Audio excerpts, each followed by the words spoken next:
Hello साहब तिवारी जी के यहाँ से बोल रहा हूँ। अच्छा बताइए। सीए आपके, उन्होंने मेरे को बताया था कि मैं आपको थोड़ा सा फोन करके इन्फॉर्म कर दूंगा। साहब टाइम है आपके पास? करी तो बात ही थी तिवारी जी से मेरी, वो बता रहे थे टीडीएस वगैरह के नहीं, बारे में। टीडीएस का तो हो गया, टीडीएस का हो गया। मैं आपको सिर्फ इन्फॉर्म, अभी आपकी बुक देख रहा था मैं, तो तिवारी जी बता रहे थे सीए, वो कह रहे थे कि मैं थोड़ा सा आपको बता दूं, जी जी बताइए। क्योंकि वो ऐसा है ना, टैक्स वैक्स का फिर काम फिर लटक जाता सर। नहीं बताइए। 30% टैक्स ये तो पे कर दिया सर हमने आपका, ठीक है सर। जी जी 10% टीडीएस भी आपका, तिवारी जी ने कहा था टीडीएस। हाँ तो ये तो पता ही है, मेरे को बता दिया था उन्होंने। इसके दो ना फायदे बता रहा था इसको मैं आपके। तो सर 30% जो टैक्स कटा है आपका, क्योंकि सर आपका स्लैब जो है वो 12 लाख से ऊपर है, तो 30% टैक्स कटने का फायदा ये है सर, कम से कम कल को इनकम टैक्स का डंडा तो नहीं होगा। और जो सही है, ये 10% टीडीएस भी आपने इसलिए काटा कि कल को आपको कोई प्रॉब्लम ना हो, ठीक है है ना। तो सर ये दो फायदे हो गए, मतलब इनकम टैक्स के डंडे से बच गए, दूसरा ये टीडीएस के भी डंडे से बच गए। क्या कहना चाह रहे हो? ये तो मुझे ही पता है। नहीं मैं नहीं, कम से कम इस जिम्मेदारी से बच गए ना। क्या कह रहे हो यार? सर मैं ये कह रहा हूँ, ये देने के बाद आपके ऊपर से जिम्मेदारी हट गई, आप कल को पागल है कि एक ही बात 30% को पकड़ लिया तूने? मेरे को पता नहीं है ये बात। ये तो पता है सर आपको। तो 30% टैक्स दे दिया तो इनकम टैक्स का डंडा आप पे नहीं पड़ेगा, आपकी जिम्मेदारी खत्म, आप बुरा मत मानिए सर। लेकिन इनका डंडा पड़ गया, ये क्या होगा फिर? यार रोजे रमजान में गाड़ियां दिलवाएगा, क्या रह गया? सर ये क्या सर 2.5% ज़कात है? 2.5% ज़कात। साहब मैं माजरत चाहूंगा कि रोजे में मैं आपको ज्यादा बुलवा रहा हूँ, लेकिन ये 30% टैक्स दे दिया आपने, जो कि बहुत अच्छी बात है, क्योंकि एक उसूल है हिंदुस्तान का कि आप अगर 12 लाख से ज्यादा कमाते हैं तो 30% टैक्स देंगे, और देने के बाद मुतमईन हो जाते हैं इस बात से कि अब कोई जिम्मेदारी आपकी नहीं है, ना ही किसी चीज की पेनल्टी पड़ेगी।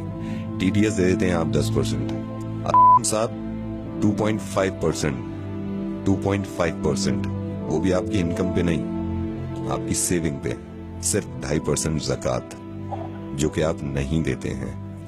आप बिल्कुल ये मत समझिएगा कि मैं इस चीज के लिए शर्मिंदा करना चाह रहा हूं आपको, मैं नाम तक नहीं बता रहा हूं भाई, मैं सिर्फ ये कहना चाह रहा हूं कि अगर आप इनकम टैक्स नहीं देंगे तो उससे जाती तौर पर किसी एक इंसान को परेशानी नहीं होगी, वो हमारी मुल्क की तरक्की के आड़े आता है। लेकिन अगर ज़कात नहीं देंगे, वो भी सिर्फ 2.5%, कोई ना कोई तो अल्लाह ताला ने आप में ये बात देखी होगी, सलाहियत देखी होगी कि ये एक ऐसा बंदा है मेरा जिसको मैं इतना दूं, इतना नवाजूं, और अल्लाह ताला को पूरी उम्मीद होगी देने से पहले कि ये इंशाअल्लाह उस पैसे में से ज़कात निकालेगा और उन लोगों की मदद करेगा जो मुस्तहिक हैं, जो परेशान हैं, और खास तौर से इस महीने में, जिस महीने में ज्यादा से ज्यादा निकालना चाहिए।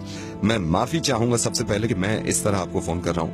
मैं रेडियो मिर्ची से नावेद बोल रहा हूँ असलम भाई, और इस बात की किना मत रखिएगा दिल में, वो आपसे मोहब्बत ही करते होंगे जिन्होंने ये बताया कि आप उन्हें प्लीज समझाइए कि वो ज़कात दिया करें, क्योंकि वो भी ये चाहते हैं कि आपकी आखिरत संभल जाए। फोन मत काटिएगा, मैं छोटी सी बात आपकी इस बच्चे की कराना चाहता हूँ। मैंने फोन पे इनको होल्ड पे रखा हुआ और ये बहुत देर से इंतजार कर रहा है। मैं रेहान, जरा फिर से बताना, तुम्हारी अम्मी ने आज रोजा रखा है? नहीं रखा। रेहान क्यों नहीं रखा रोजा उन्होंने? क्योंकि मेरी अम्मी बीमार है। तो तुम्हारे अब्बू क्यों नहीं इलाज कराते तुम्हारी अम्मी का, ताकि वो रोजे रख सकें? मेरे अब्बू के पास पैसे नहीं है। ये जो बच्चा है, इनकी वालदा को कैंसर है, इनकी वालदा रोजे यूं नहीं रख सकती क्योंकि ये बीमार हैं।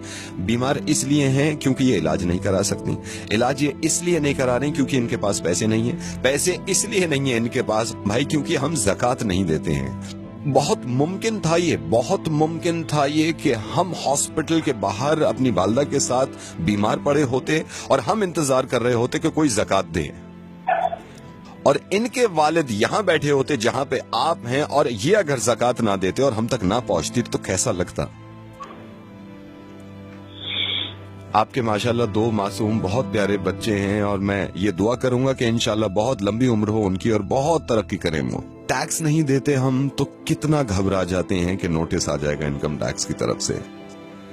ज़कात नहीं देते हम तो जिसकी माफी नहीं है और उस नोटिस का कोई बदल नहीं होगा।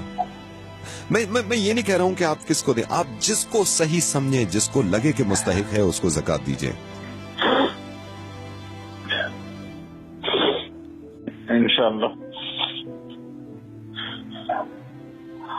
ज़कात जरूर दूंगा, और इस बच्चे को अगर जरूरत हो किसी चीज की तो मुझे जरूर बताइए। इस बच्चे को अब जरूरत नहीं है, इस बच्चे तक पहुंच गया, लेकिन हमारे ही हिंदुस्तान में बहुत सारे बच्चे ऐसे हैं जो इंतजार कर रहे हैं हमारी ज़कात का। अल्लाह ताला अजर दे आपको इस चीज का, आपने अपनी जिम्मेदारी पूरी करी।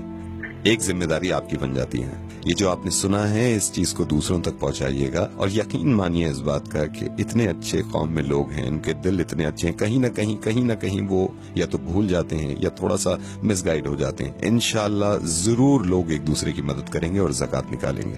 میں انشاءاللہ پھر آپ سے بات کروں گا. اللہ حافظ. اللہ